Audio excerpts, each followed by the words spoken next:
Oke, gue udah pakai iPad Pro M4 ini selama semingguan terakhir, dan walaupun secara spesifikasi udah mantep banget, tapi masih ada beberapa hal yang rasanya masih sama aja kayak iPad Pro tipe sebelumnya. Nanti juga gue akan coba bandingin performa iPad Pro M4 ini sama iPad Air M1, tapi biar lebih seru karena kayaknya iPad Air M1 itu agak kurang seimbang ya dibandingin sama iPad Pro M4. Nanti gue juga bakal bandingin sama MacBook Pro M3 Pro, karena gue penasaran juga sih, apakah M4 performanya lebih bagus dibandingkan M3 Pro atau M3 Pro lebih bagus daripada M4? Dan apakah iPad Pro M4 ini akhirnya bisa menggantikan peran MacBook? Well, kita akan bahas di video kali ini. Oke, secara desain sebenarnya masih mirip-mirip aja sih kayak iPad Pro sebelumnya, paling secara warna aja yang beda dikit. Dari yang tadinya pilihan warnanya ada Space Gray dan Silver, sekarang ada Space Black dan Silver. Cuma beda warna abunya lebih gelap aja, mirip kayak warna Space Black yang ada di MacBook Pro M3 Pro atau M3 Max. Tapi yang jadi pembeda di iPad Pro M4 ini adalah ketebalannya. Kalau kata Apple, iPad Pro M4 ini produk Apple yang paling tipis untuk saat ini. Untuk yang iPad Pro M4 11 inci, ketebalannya cuma 5,3 mm, sedangkan yang tipe 13 inci, ketebalannya 5,1 mm, jadi tipis banget.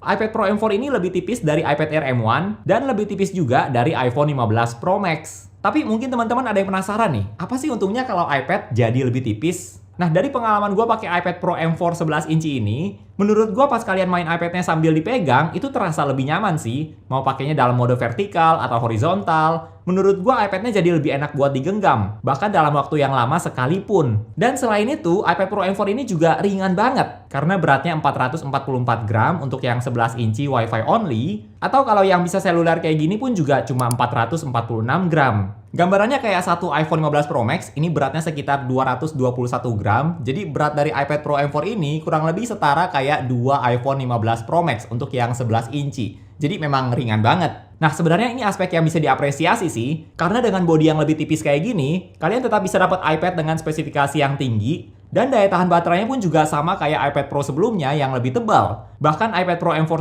11 inci ini kapasitas baterainya juga sebenarnya lebih besar. Karena untuk bikin device yang tipis, biasanya perlu ada yang dikurangin. Entah mungkin daya tahan baterainya dikurangin biar bisa lebih tipis, atau spesifikasi lainnya juga dikurangin. Tapi iPad Pro M4 ini tetap bisa punya spesifikasi yang powerful walaupun makin tipis. Jadi itu sesuatu yang bisa diapresiasi lah. Tapi pas kemarin gue nonton Apple rilis iPad Pro M4 ini dan banyak ngomongin soal seberapa tipis iPad ini, gue sempat kepikiran kayaknya gue nggak pernah mengharapkan iPad lebih tipis lagi deh.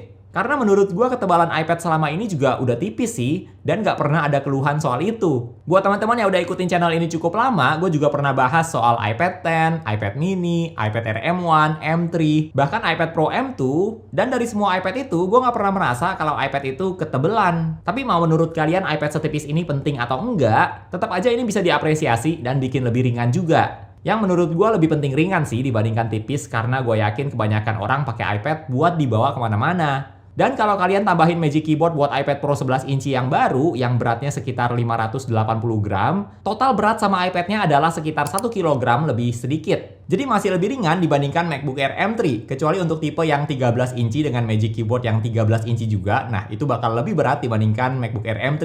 Next, bagian lainnya yang mau gue highlight dari iPad Pro M4 ini adalah layarnya. Seperti yang mungkin teman-teman udah tahu juga, iPad Pro M4 ini pakai tandem OLED. Yang simpelnya Apple gabungin dua panel OLED supaya bisa menghasilkan kontras yang lebih bagus, lebih tajam, dan tingkat kecerahannya juga bisa lebih tinggi. Karena iPad Pro M4 ini peak brightness-nya bisa sampai 1600 nits untuk konten HDR, dan 1000 nits untuk konten SDR. Bahkan namanya udah bukan Liquid Retina Display lagi, tapi Ultra Retina XDR Display. Kalian gak usah pusingin soal namanya, tapi menurut gua layarnya memang bagus banget sih. Dan buat teman-teman yang sering pakai iPad buat nonton atau kerjaan editing yang berhubungan sama warna, gue yakin kalian pasti bakal suka layar iPad Pro M4 ini. Nah, tapi sama kayak tadi soal iPad Pro M4 yang tipis banget, layar iPad Pro M4 ini juga sama. Menurut gue layar iPad Pro selama ini juga udah bagus banget. Beberapa orang yang gue tahu pakai iPad Pro, mereka nggak pernah ngeluh soal layarnya yang kurang bagus. Jadi ini juga salah satu peningkatan dari apa yang selama ini sebenarnya juga udah bagus di bagian layarnya. Kalau dari pengalaman gua, yang paling terasa use case-nya dari layar iPad Pro M4 yang menggunakan tandem OLED kayak gini adalah itu kalau kalian pakai iPad ini di situasi outdoor siang hari.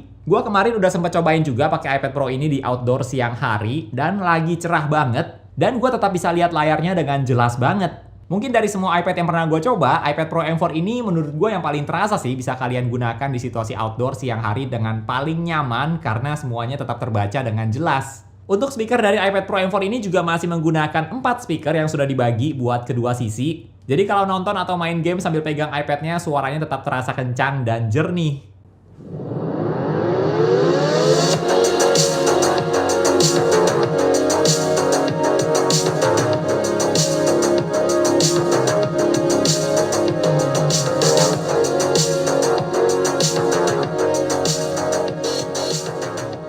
Terus untuk di bagian kameranya juga ada yang berbeda. Untuk kamera depannya, walaupun secara spesifikasi masih sama, 12 megapiksel, terus support center stage, cuma beda aperture-nya aja, sekarang f2 dari sebelumnya f2.4.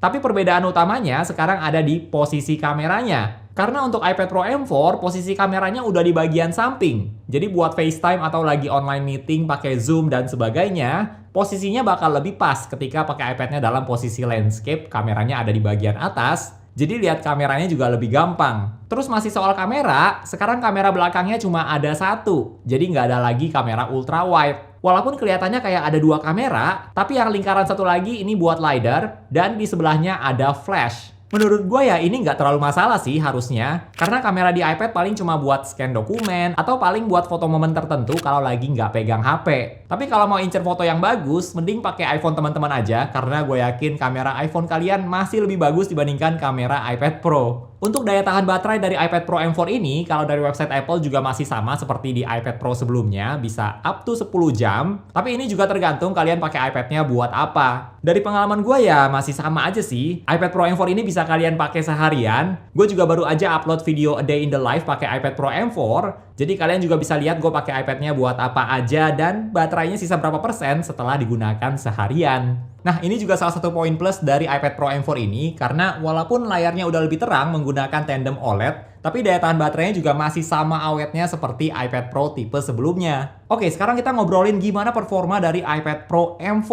Karena iPad ini secara spesifikasi gokil banget. Buat teman-teman yang penasaran sama angka benchmark dari iPad Pro M4 ini, gue akan tampilin di layar kalian untuk benchmark single core dan multi-core, dan perbandingannya sama iPad tipe lain. Untuk iPad Pro M4 di video kali ini, gue dipinjemin yang tipe 11 inci dan storage-nya 256GB dengan chip M4. Terus ada 9 core CPU, 10 core GPU, 16 core Neural Engine, dan RAM-nya 8GB. Nah, karena sekarang gua nggak ada iPad Pro M2 dan gue yakin buat teman-teman yang udah punya iPad Pro M2 kalian belum perlu upgrade. Jadi gua akan bandingin sama iPad Air M1 untuk kasih lihat bedanya seberapa jauh. Dan karena perbandingannya mungkin agak kurang seimbang, gue juga mau coba bandingin sama MacBook Pro dengan chip M3 Pro. Untuk tes yang pertama, gue mau coba ekspor 150 foto RAW dari kamera full frame yang sudah diedit pakai aplikasi Adobe Lightroom.